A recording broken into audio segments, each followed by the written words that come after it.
ডাকসুর নির্বাচিত প্রতিনিধিদের কাছেই গুরুত্বপূর্ণ প্রশ্ন যে কেন তারা আসলে শিক্ষার্থীদের, নারী শিক্ষার্থীদের নিরাপত্তাটা তাদের প্রধান ইস্যু বা মেইন কনসার্ন হতে পারছে না। আমরা এই নতুন প্রশাসন আসার পরই তার প্রথম মাসেই আমরা বিশ্ববিদ্যালয় প্রশাসনের কাছে স্মারকলিপি নিয়ে গিয়েছি, বলেছিলাম তাদেরকে একটা কার্যকর যৌন নিপীড়ন বিরোধী সেল চালু করতে। আমরা আজকেও শুনলাম যে সেটা নাকি চিঠি পাঠানো হয়েছে, সেটা নাকি কার্যকর হয় নাই। তাহলে অবশ্যই কোনো ফলো আপ আমাদের কাছ পর্যন্ত আসছে না।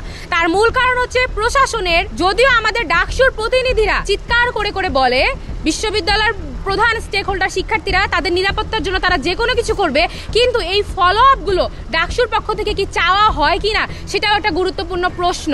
কারণ আমরা দেখছি যে নিপীড়নের ঘটনা প্রতিনিয়ত বেড়েই যাচ্ছে। আমরা সাইবার বুলিং দেখতে পাচ্ছি, আমরা বিভিন্ন বট আইডি থেকে আক্রমণ দেখতে পাচ্ছি যখন মতের মিল হচ্ছে না। কিন্তু এই অভিযোগগুলো কেন? আমি আজকে এই অভিযোগ নিয়ে আসলাম। এই বিশ্ববিদ্যালয়ের শিক্ষার্থী, আমার সাথে একজন ভিকটিমও উপস্থিত, সেও এই বিশ্ববিদ্যালয়ের শিক্ষার্থী।